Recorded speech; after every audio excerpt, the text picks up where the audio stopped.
welcome to the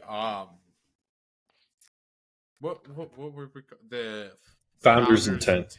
right? Yes, the Founder's Intent, where we're kind of going through different things um throughout the United States and relating them through the history of the United States and relating it to modern day.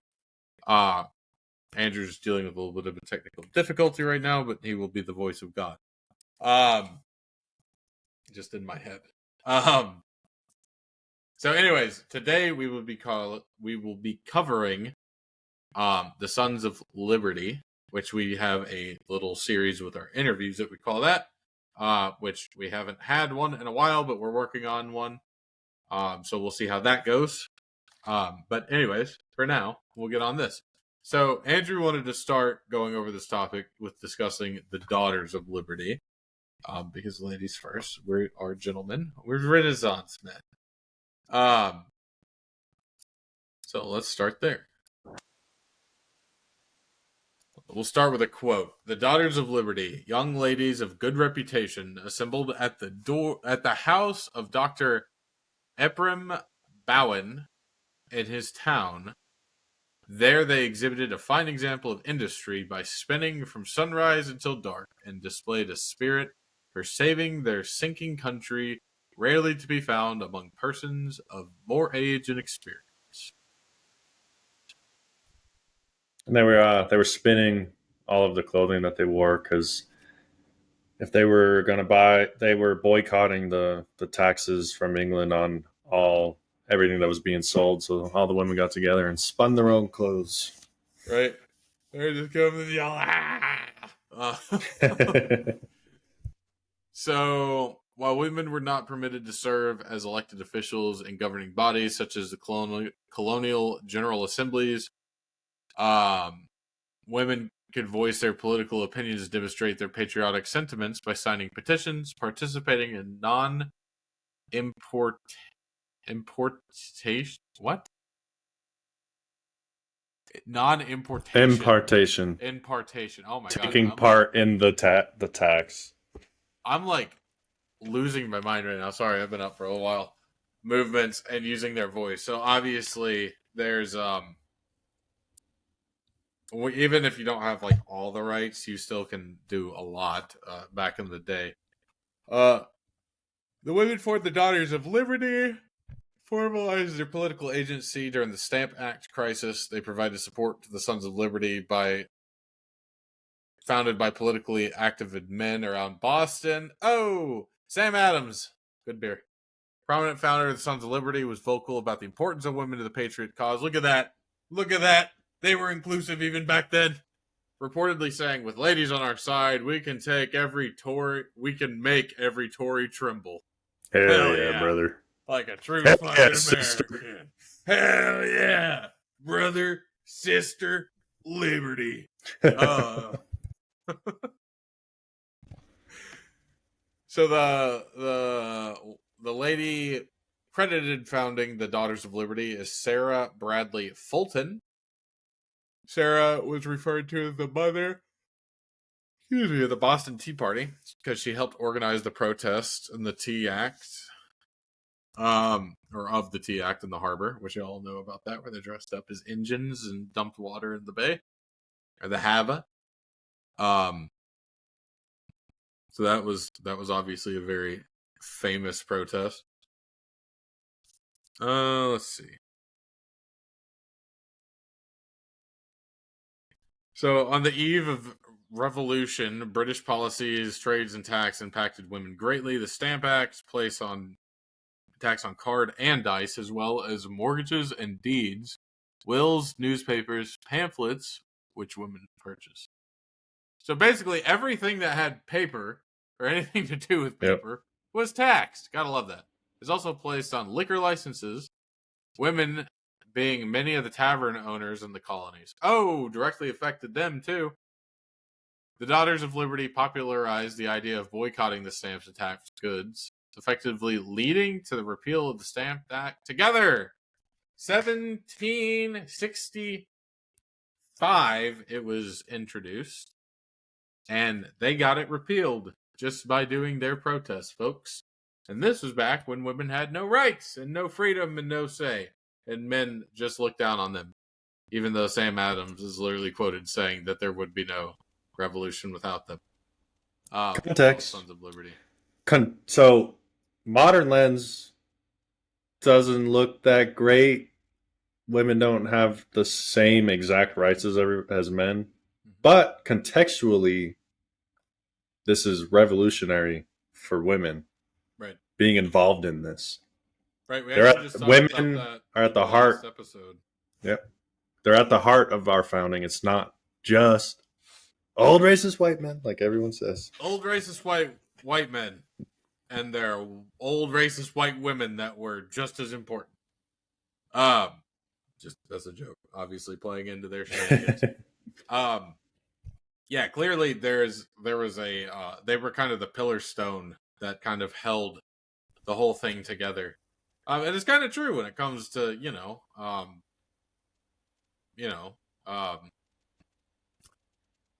oh God, sorry, I'm losing my mind. When it comes to relationships that are monogamous and, hetero monogamous, if you will, straight marriages or relationships in general, both sexes need each other very much. And that comes to, any relationship really, where the partner needs each other, especially so when it comes to marriage.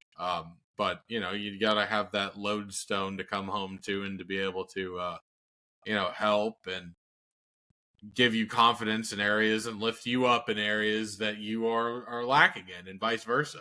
That's your job. To be strong where the other is weak. Right, to pick up the slack where you may drop it, and you pick up the slack where they may drop it. And here you see it literally in the founding of our country, where they were picking up slack where the men were dropping it. In this case, the men were out fighting and other kind of work. Women are facilitating all of the meetings of the Sons of Liberty, gathering supplies, making sure they can actually live without paying the taxes on British goods. They couldn't have done it without the women. It was essential. Yep. This is cool. Commenters noted that women who participated in the political spinning bees, so being when they were making the clothes, did so without deserting their traditional tasks and daily work. One Massachusetts lady quoted saying, "Did the morning work of a large family, made her cheese, etc., then rode more than 2 miles, carried her own wheel, and sat down to spin at 9 a.m, and then went home to milking." Wow. What a woman. Hey, man, she's pissed. She's pissed. She's tired of them damn Tories. Tired of them taxing her playing dice and their freaking stamps, bro. But yes, contextually, as you can see, even if you think that you play no role or a very small role in change, you can see from this that even the smallest, or what you may think is the smallest deed, like making a shirt for somebody, can lead to the rise of a nation. The heart of a country is the family. If you have good families, you can have a good country. Right. It's true. It is true. And strong morals in the sense of, you have to really stand for something. You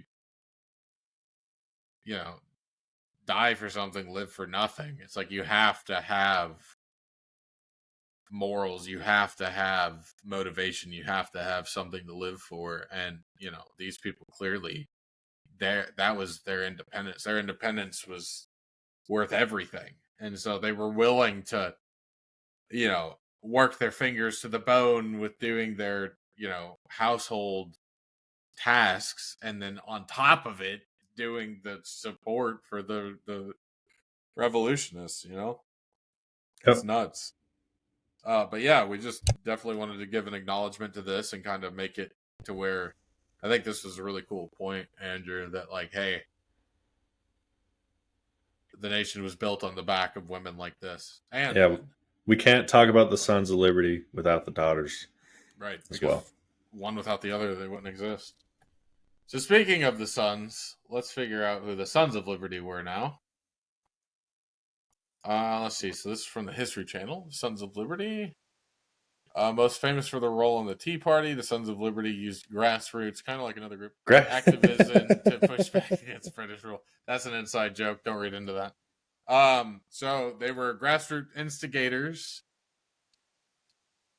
They were local radicals to push moderate colonial leaders into confronting the British Crown.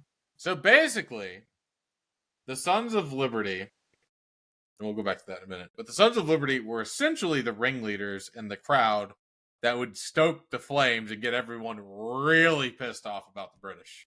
Yeah, I think one of their most famous, like, violent acts was the tarring and feathering of the tax collectors. That was rough.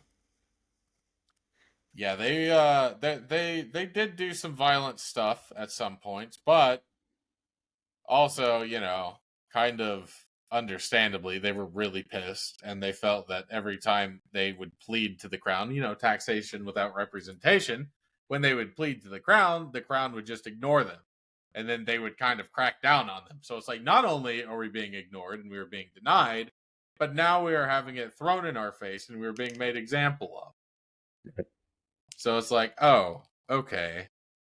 So it's kind of a twofold issue. So you kind of understand where their frustration would come from. And like we talked about in the last episode on this series, the Mayflower Compact was signed 100 years before this, around 100 years, and the Mayflower Compact shows how they came to America. So it's about 150 years, give or take. Yeah, and they had come to America to seeking independence from the crown, from the established church, and to set up a government that was built around seeking the common good of the people as a collective. Yep. That new bottom-up government. Bottom-up. That's what the Sons of Liberty were fighting for. Yep. One of the first things, again, here we talk about the Stamp Act, was that they were able to overthrow that. Let's see. Oh, it's the Liberty Tree. The famous Liberty Tree. They wrote a letter to a famous tax collector. The tax collector, Andrew Oliver. Well, he was a collector of the stamps. And to say that he was to show up the Liberty Tree and resign. Provided you comply with the above, you shall be treated with the greatest politeness and humanity. The message left Oliver's imagination with the fate. They made him an offer he can't refuse. We're going to make you an offer you can't refuse. We're going to say, oh, and then you're going to get tarred and feathered. Didn't need much persuading. He appeared as demanded, walking through the streets of Boston, arriving in a rainstorm to quit his job to the cheers of 2,000 people. Bro, they just threw him out. You're fired. Get out of here. They said, you're fired. You're fired.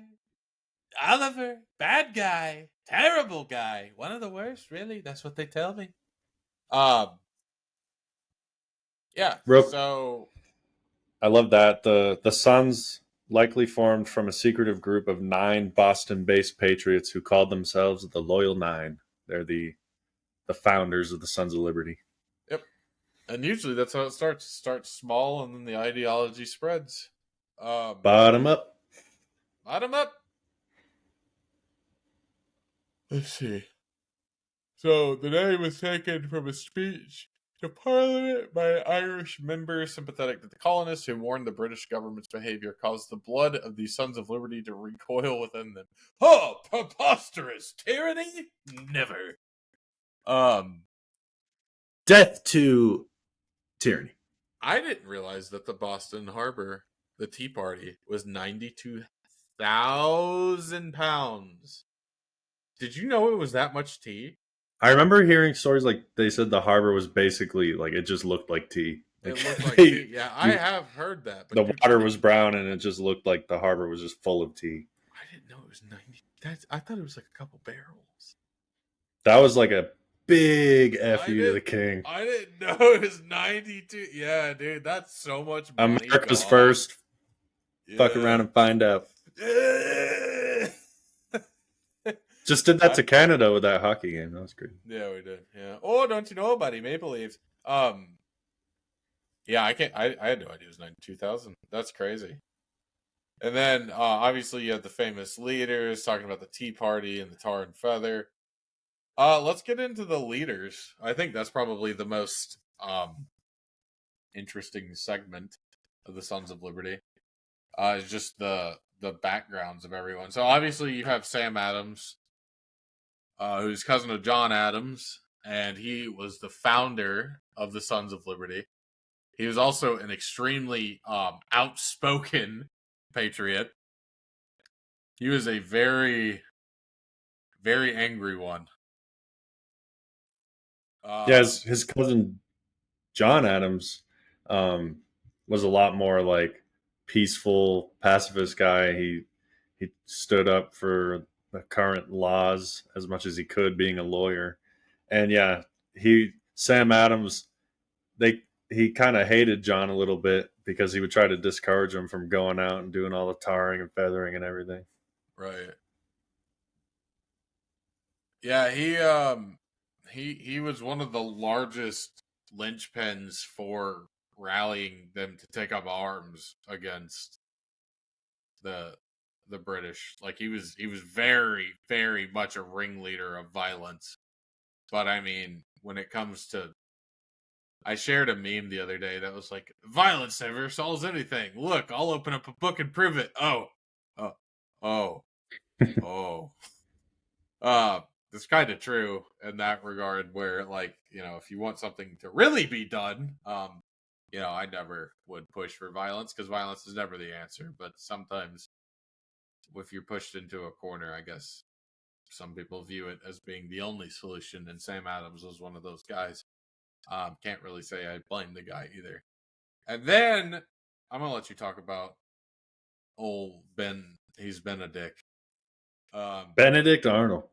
Yeah, the famous old trainer. Benedict Arnold. We know a couple of those Benedict Arnold types. Yeah, so a Son of Liberty who was all the way up to the war with them, was a general in the Continental Army, and then just decided, I don't like playing with you guys anymore. And he defected to the British. Do we know what happened to him after the war? I'm I'll curious. look into that real quick. Yeah, look into that. You go, yeah. So yeah, he was right there with him, but he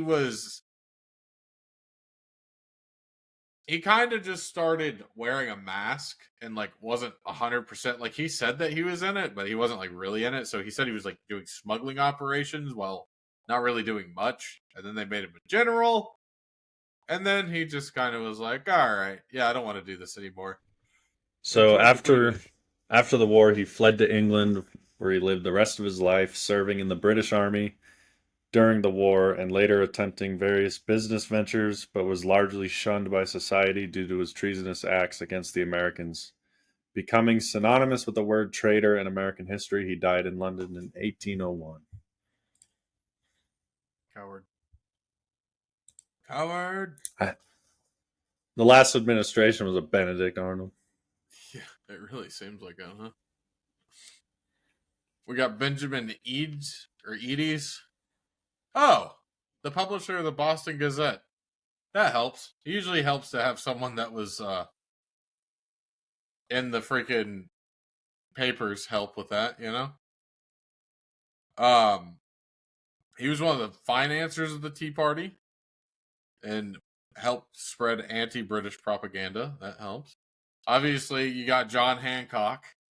I love John Hancock, how when they were like, all right, guys, sign up or stand up and sign the Declaration.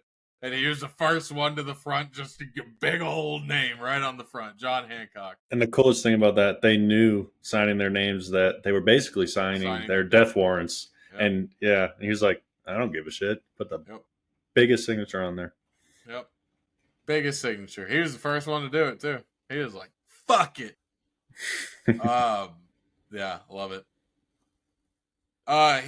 It says that he was known to not enjoy the violence that the Sons of Liberty did against the Loyalists, and that he was more diplomatic than political. But I mean, the thing that brings all these people together, and this is kind of what we want to talk about, the segue, is no matter which way you want to tackle this problem, they all still agreed that there was a problem.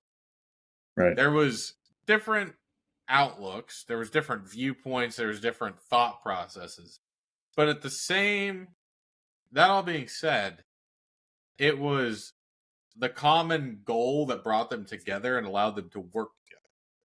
Right. And you see commoners organizing using the papers printed in Boston or New York, or getting their letters out the best way they could. But you see common people coming together who share the same common understanding that the Mayflower Compact talks about. And that really is the only way to fight a tyrannical government, is the ability of the people to come together like that. That's why they later on give us the First Amendment, and it's the First Amendment because it's the most important one. Yep, it's unity. You have to be able to unify despite your differences against a greater threat to democracy. And that's exactly what they did. That's what the Sons of Liberty did. And that's something that we've talked about the whole time we've been doing the podcast. But let's keep going. I'm sure we'll have more to say on that. You have Patrick Henry, the governor of Virginia. Give me liberty or give me death. Yes, sir. I love that quote. Give me liberty. Wasn't he super young when he said that too? Yeah. Yeah. He was one of the largest rallying men of troops during the Revolutionary War. He wasn't a Bostonian, though, but he was a Son of Liberty. John Lamb, definitely know that name. Son of a convicted burglar. I did not know that. But he was a writer and overcame his father's sins by being a founding father, basically. Joseph Warren, president of the Massachusetts Revolutionary Congress and war general. Woo! Oh, and an established man of medicine. Okay. So he was another warmonger. But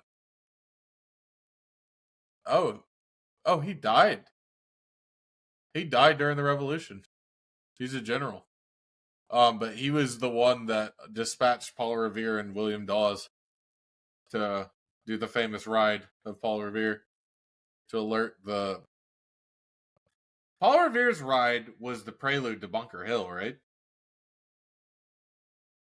Yeah, it was. Invasion. Yeah, the ride was the signal of their first arrival dispatch of the British troops. I'm pretty sure that that's what led to Bunker Hill, though, if I remember right. Yeah, it must have, because Bunker Hill's right there. Let me double check that, because I always forget about that.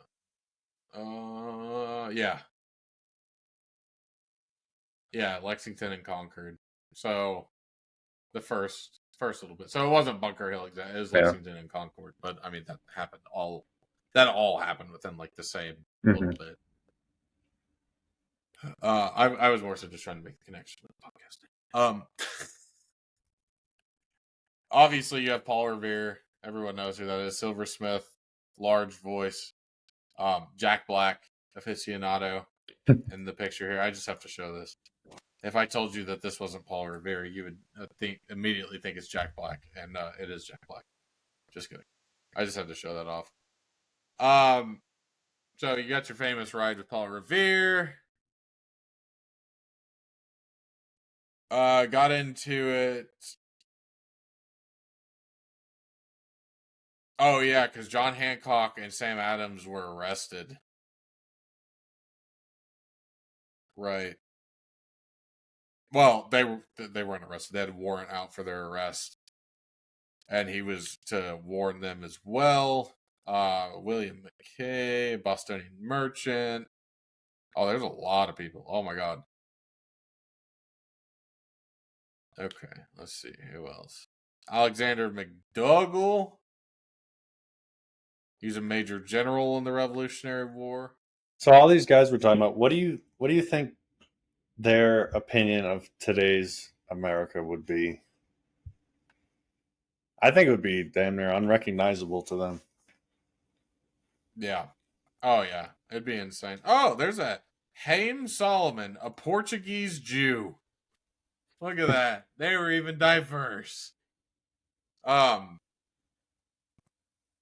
Yeah, no, they would be appalled by the inability for the Americans to come together. And the amount of freaking excuse me. The amount of rights that Americans just allow the government to walk all over without taking a stand against it.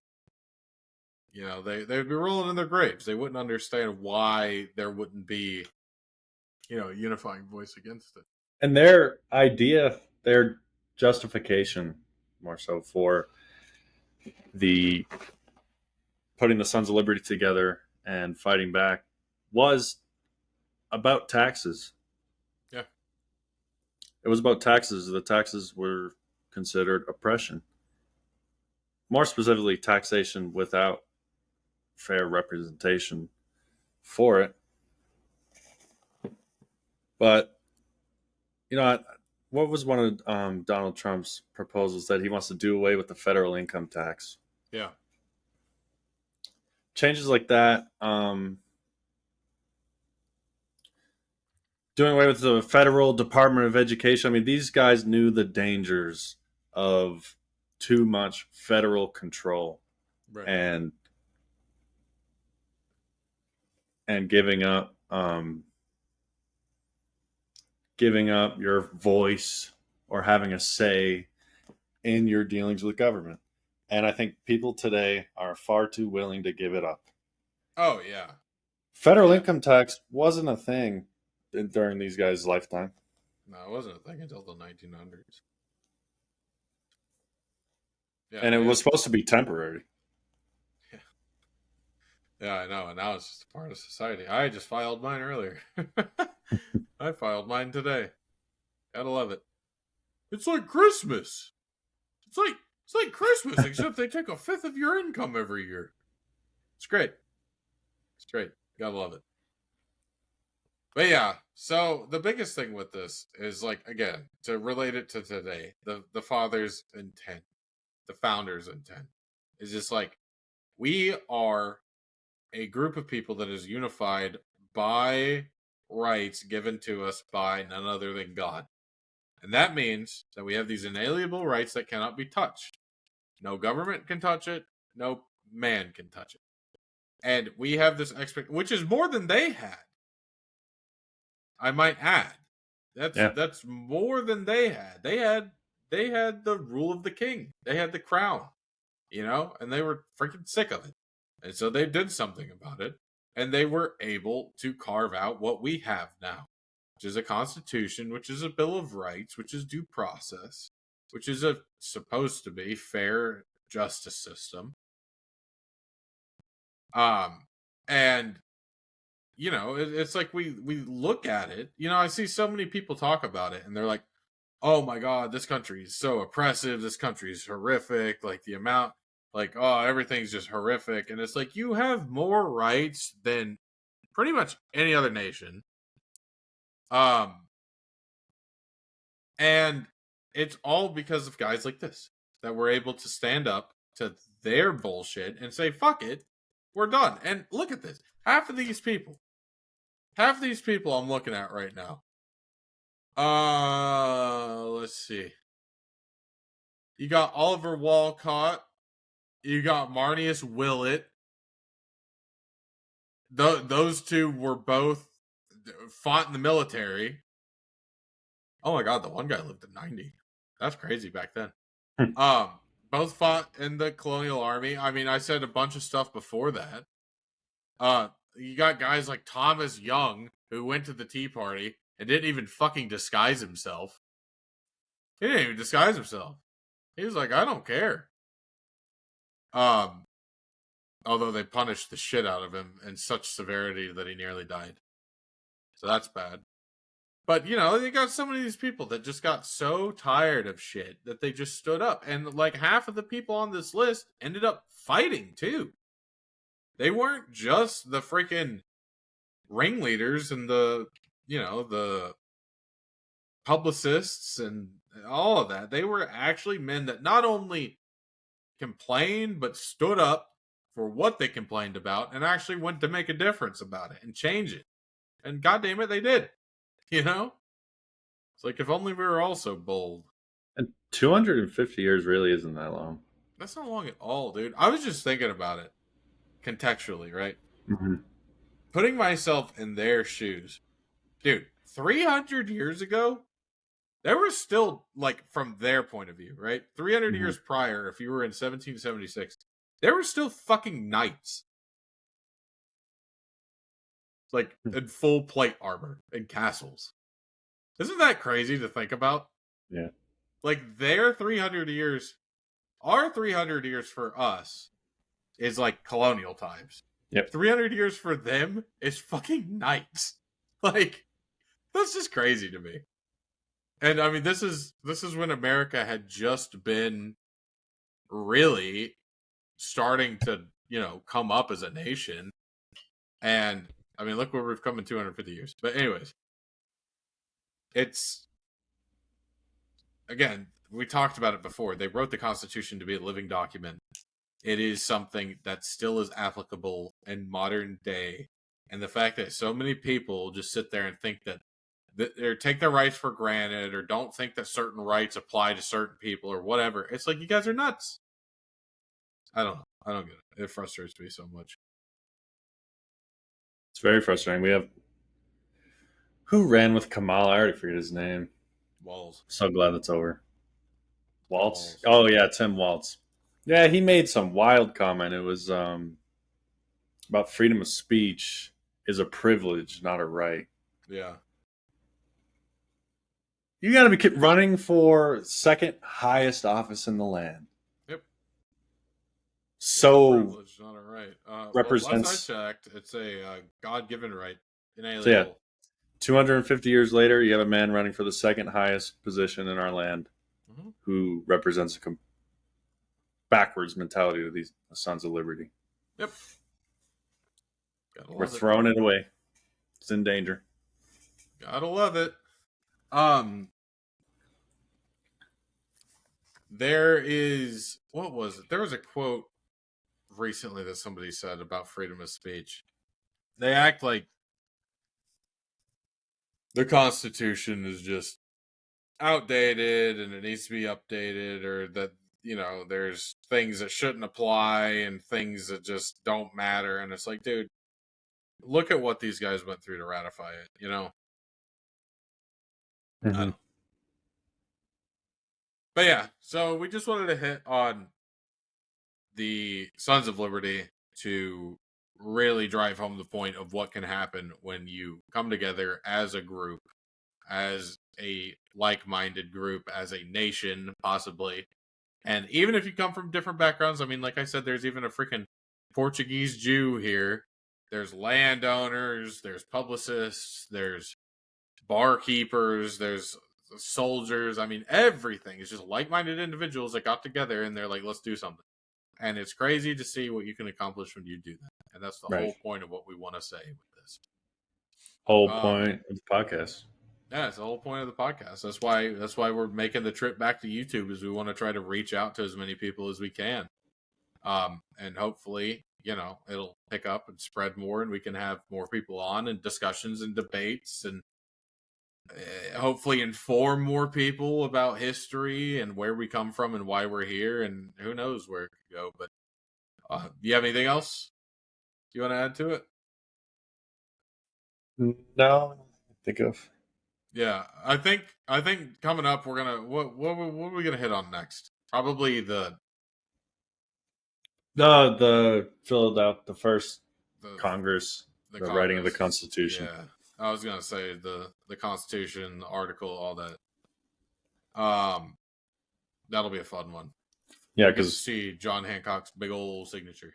maybe we'll do writing the Constitution and then Federalist Papers as like the following episode. I think that would be good. I do think that would be good.